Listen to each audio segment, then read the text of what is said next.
Morning. Oy.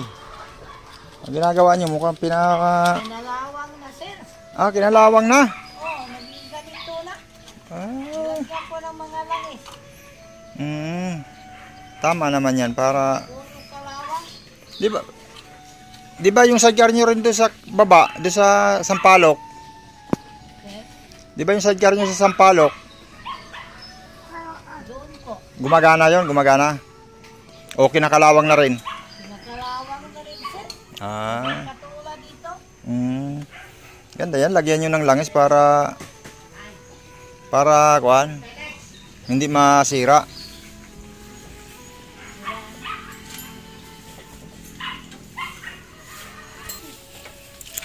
Oh, nagkape ka na, Angelo? Magkakape pa lang. Nagtapos na. Oh. Kayo Tata John, di pa nagkape? O bakit? Ha? Ano yan? Sinaing.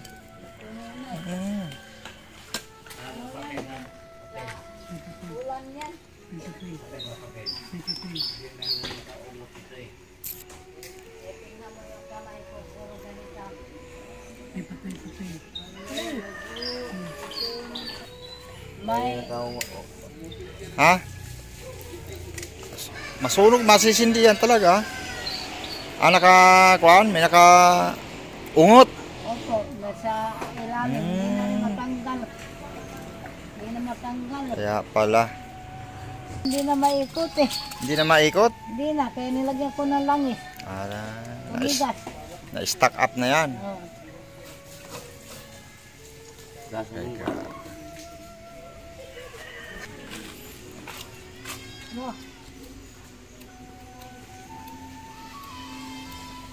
Nako.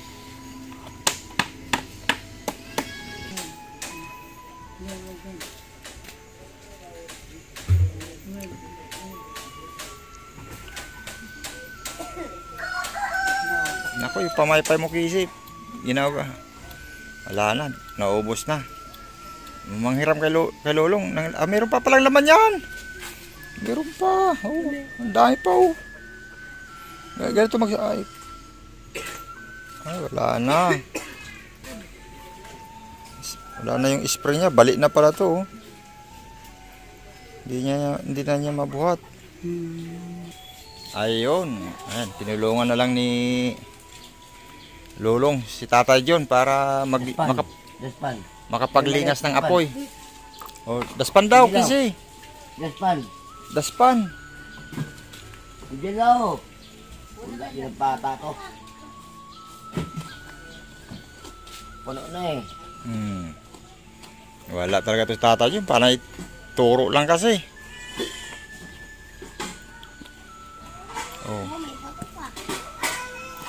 Panay turo. Hindi naman, kita mo yan, puno na pala ng abo.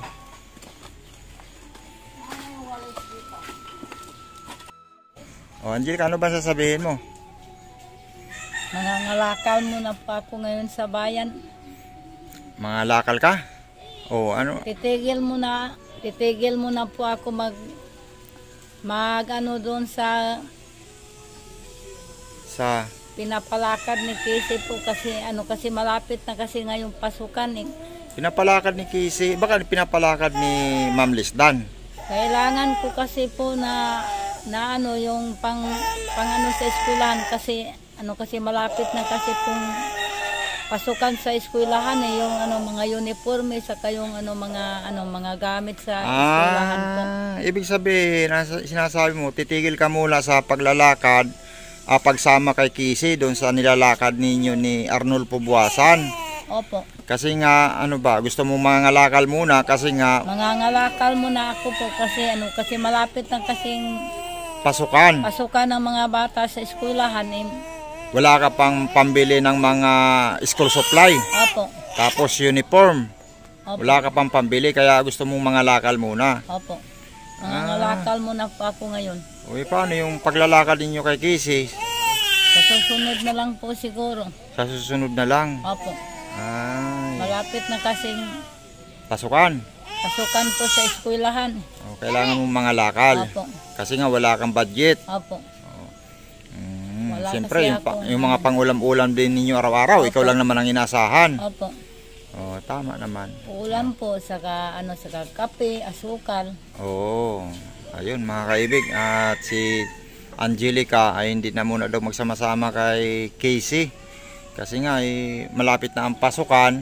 Kailangan daw niya ng pambili ng school supply. Wala ka pa bang nabili ng school supply? Wala pa po eh. Wala pa. Ayun mga kaibig. Ilang estudyante mo pa? 3, no? 3 yan sila, sir. Oh, tapos wala pang pambili ng uniform, Wala ng pa po. ballpen, notebook, Opo. papel. Papel po. Bag Ayun. pa nila, sir. Tapos bag pa. Opo. Ayun. Wala na silang bag, sir eh. Wala na. Sira-sira na po yung bag nila ngayon eh. Maraming bag dyan yung nakita ko rito, yung mga bag ayun, oh. May mga bag pa dun sa loob, kina Casey. Yung pambabae yan, sir eh. Pang babae. Opo. Dalawang babae, isang pang lalaki. Opo. Sige. At naintindihan naman kita. Kasi nga mahirap naman talaga ang buhay. Lalo pangangalakal lang yan ang buhay mo. Tapos ma-absent ka pa sa pangangalakal. Opo. Oo, hindi naman pwede na may bigas nga kayo. Wala Pero- ka ring ulam, sir. Asukal, Oo. kape, di ba, sir? Oo. Gagawin mo sa bigas, sir, kung walang ulam, sir. Wala rin, ano. Di ba po? Oo, sige. Naintindihan naman at sana maintindihan din ng mga nanonood natin na wala kang kung ganito, malapit na magpasukan. Ano? Malapit na nga ngayon, sir eh. Oo. Sige. Naintindihan ko yan. Kita mo, grabe ang siga, Tatay Jun. Oo. O, bili muna kayo ng... Di ba, binigyan kayo ng pambiling kape? O, bumili kayo? Oo. Anong wala? Binigyan kita kahapon, pabiling kape. O, ayaw mo sumagot? Ha? Kunti lang binili niyo? 2 lang? Oo. O, bumili kayo ng kondon. 2 kape uli sa inyo at tinapay. Sama mo, Angelo. Tinapay. Sama kayo kasi, sama. 2 kape lang, ha? Yo! Tapos lahat yan, tinapay ng sukli.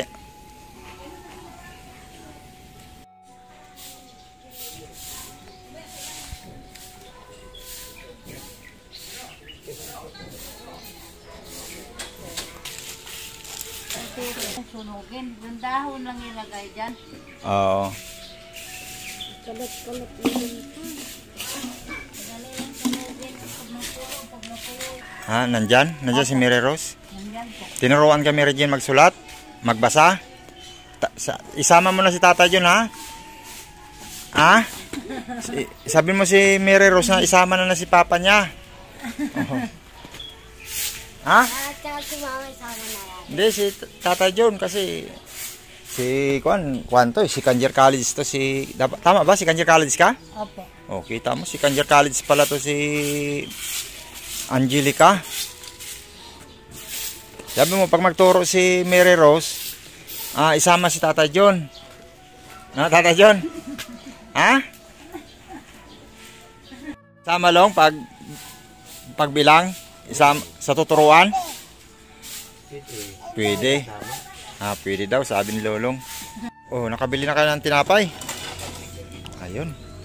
O, si mama mo, si Long, tinapay, wala na? Nakakain ka na? Ayun pala, tinapay, oh. O, ikaw, kumain ka ng tinapay? O, ba't hindi ka kumain? Kumuha ka. Meron na. Okay, si. Lalaban mo na yung punda? Oh. Wala pang mainit na tubig? Oh, andyan naman ko na. Bakit di ka pa nagkuha ng rice cooker, oh? Nilagyan nyo ng itlog. Ayaw yung mag-inis din. Oh, mag-init kayo ng tubig. Diyan. Tanggalin mo yung itlog.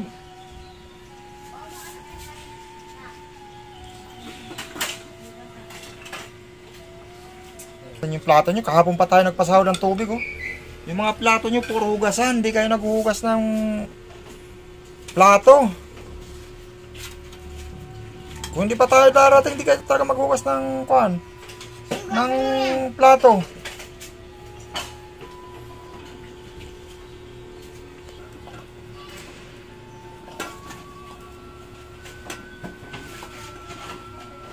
Oh. Tapos dito, lagyan mo, hugasan mo yan, hugasan mo. Ito, ibabaw yan, hugasan mo, lagyan mo tubig dito. Oh, tama na.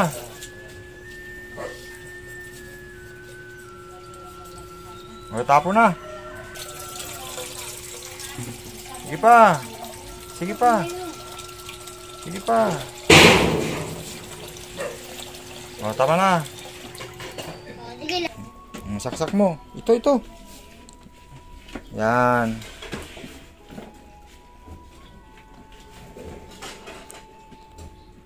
O, tapos, takpan mo. Oh, ganyan ang pag-init ha. Tapos pag magsaing kayo, pupunasan yung ilalim ng puwit ng kwan ha.